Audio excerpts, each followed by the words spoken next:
El Señor esté con ustedes. Y con tu espíritu. Lectura del Santo Evangelio según San Lucas. Gloria a ti, Señor.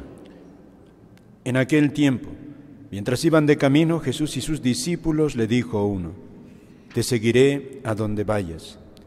Jesús le respondió: Las zorras tienen madriguera y los pájaros nido, pero el Hijo del Hombre no tiene dónde reclinar la cabeza. A otro le dijo: Sígueme. Él respondió: Déjame primero enterrar a mi padre. Le contestó: Deja que los muertos entierren a sus muertos. Tú vete a anunciar el reino de Dios. Otro le dijo: Te seguiré, Señor, pero déjame primero despedirme de mi familia. Jesús le contestó: El que echa mano al arado y sigue mirando atrás, no vale para el reino de Dios. Palabra del Señor. Gloria a ti, Señor Jesús. Pueden tomar asiento. Amados hermanos, en nuestro Señor Jesucristo y María Santísima, nuestra Madre. Hoy, miércoles, recordamos la memoria de San José y también celebramos la fiesta de San Francisco de Borja, un gran santo del siglo XVI. Con este Evangelio que hemos escuchado de Jesús, estas frases de fuego, donde se palpa ese contraste, como Jesús suscitaba esas decisiones en sus discípulos, esta preciosa, sobre todo por las palabras que refleja, que en su raíz hay una disposición muy bella. Le dice uno: Señor, te seguiré a donde quiera que vayas, ¿no? Es una disposición muy bella, pero Jesús también aquí va a dejar al descubierto que todavía le faltaba un poquito más para hacerla palpable, real. Y esto, ¿por qué le siguen así a Jesús? ¿No? ¿Por qué suscita ese de alguna manera, humanamente viendo, ese entusiasmo? Te seguiré a donde quiera que vayas. Tanto cuando brota, ¿no?, esta decisión de parte del interesado, como también de parte de Jesús, cuando invita a algunos a su seguimiento. Sígueme, le dice uno, ¿no? Al revés se lee la frase, o sea, sígueme, dice Jesús, y el otro le dice: bueno, primero déjame hacer algo, y Jesús le dice: deja que los muertos entierren a sus muertos, ¿no?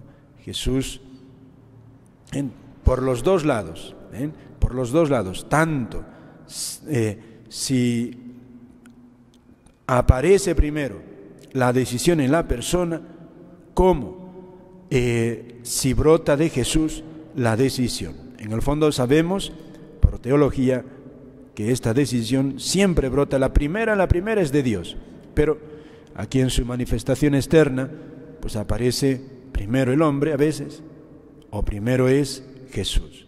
Pero la consigna siempre es esta: te seguiré a donde quiera que vayas. O sea, una disponibilidad absoluta. Eso es lo que Dios quiere. Entonces, suscita esta decisión Jesús en sus discípulos. Y lo primero que debemos preguntarnos es: ¿cómo es posible esto? ¿Cómo es posible? Lo primero que debemos tener en cuenta es si Dios tiene derecho a esa disposición. Dios tiene derecho a arrancar al corazón del hombre de lo más querido, no solamente dejar papá, mamá, sino a donde quiera, donde sea, como quieras, Dios mío, ¿no? Como decía una santa, Madre Maravillas, decía ella, como quieras, cuando quieras y lo que quieras, Jesús. Cómo, cuándo y lo que tú digas. A donde sea. Una disponibilidad omnímoda, o sea, para todo. Salud, enfermedad, éxito, fracaso. ¿Tiene derecho Dios? En parte, la lectura que hemos escuchado del libro de Job da una respuesta. Fíjate estas palabras que son todas sentenciosas, ¿no? Es en el capítulo 9 del libro de Job. Dice estas palabras Job: el hombre no es justo ante Dios. ¿Qué palabras? El hombre no es justo ante Dios.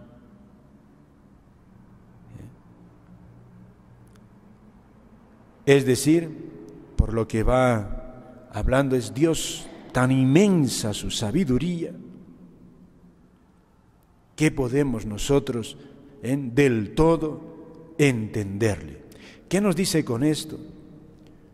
Que Dios con sus exigencias nos pide a nosotros la actitud de un hijo ante su padre. Un niño pequeño ante su padre, en el fondo lo que le exige la naturaleza es confiar, abandonarse en la bondad de sus padres. Un niño nunca va a entender por qué se le deja en un hospital, un niño pequeño. No entiende. Sentirá que le duele la barriguita y tal, pero no va a entender por qué se le deja en el hospital y quizá se le está dando una dieta desagradable, unos medicamentos que no le agradan. Un niño no entiende. No entiende. Su capacidad de entender las cosas es limitada. Es un niño pequeño, pero se rinde ante sus padres que con cariño le dicen: hijo, tienes que hacerlo, es por tu bien. El niño no entiende de medicina, mucho menos. No entiende. Y hasta los papás quizá ni entienden.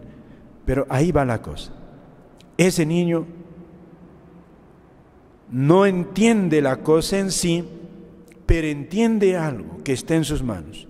Tengo un papá, una mamá que me quieren y yo me fío de ellos. Esto es lo que, queridos hermanos, que debemos nosotros tener en el alma. A veces Dios, a veces Dios puede pedirnos algo que parece a nosotros extraordinario y hay que pedirle mucho discernimiento a Dios para poder acertar con esa voluntad de Dios. Es mucho más grande. Ahora, por eso ciertamente esto se requiere formar la conciencia, una conciencia formada. Es lo que se llama en la teología moral, sobre todo, que hay una conciencia cierta y verdadera. Debemos tener nosotros una conciencia formada, porque a veces podemos tener certezas, pero no verdades, ¿no? Por ejemplo, esto es lo que a veces ocurre, ¿no? Nada más por poner un ejemplo, ¿no? Yo a mí, de mi experiencia, por ejemplo, me he encontrado con personas que han cometido el aborto, han abortado en un periodo de su vida. Y les pregunto: ¿tenías en cuenta, sabías que eso era malo?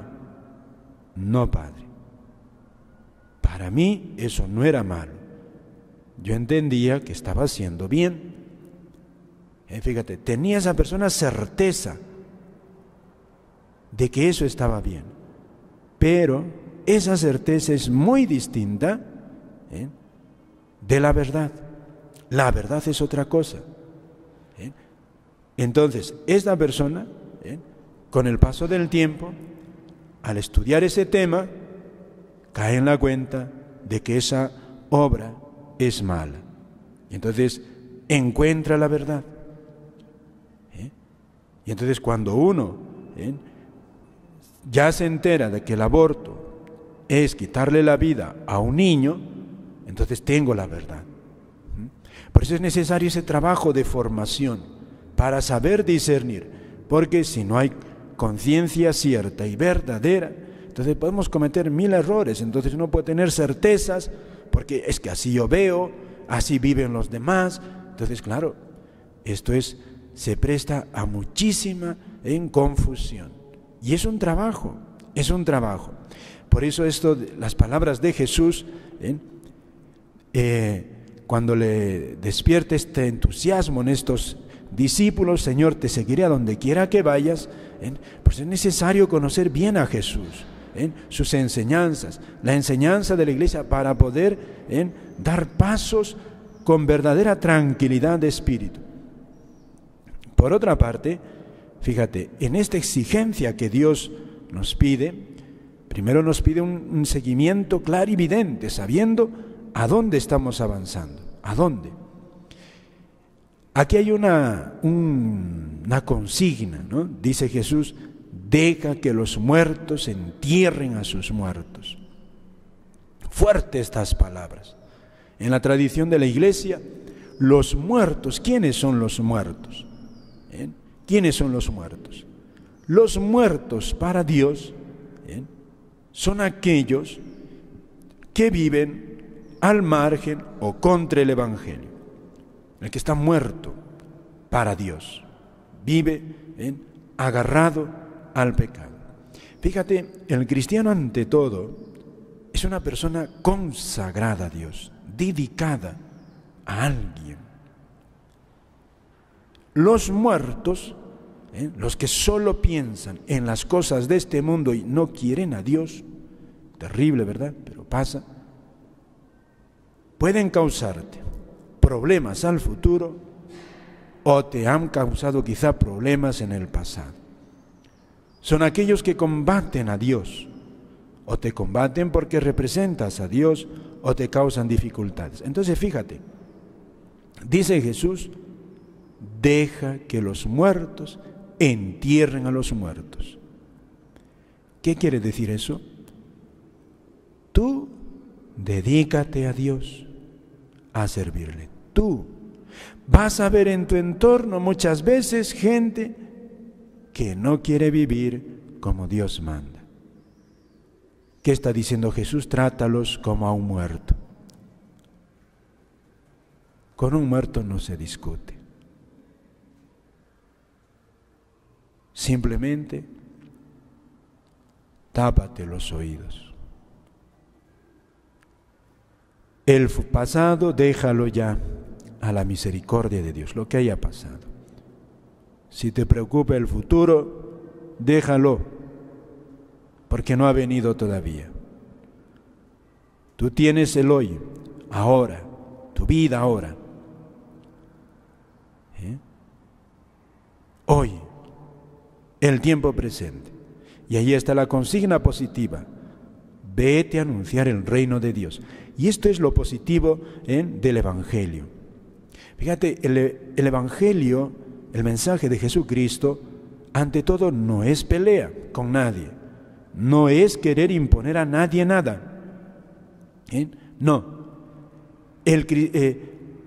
Jesucristo, fíjate, si recordamos su vida, Él va a decir verdades incómodas, pero ante todo, Él lo que hace es una labor positiva. Anuncia el reino de Dios. Le acepten o no le acepten. Esto es. Por eso el cristiano ante todo es un sembrador del reino de Dios. Un sembrador. ¿Cómo siembra el reino de Dios? Ante todo por su estilo de vida. No tanto por sus palabras. Las palabras, el mensaje, el formar hace falta. Por eso aquí lo que dice: deja que los muertos entierren a sus muertos. Es decir, tú dedícate, no te pongas tú a querer, en cierta manera, luchar con los demás. No, te van a hacer guerra. Tú dedícate a lo positivo. sembrar el reino de Dios. Vas a ver en muchos, en tu entorno, muchos malos ejemplos, muchos, hasta se te van a oponer. Tú,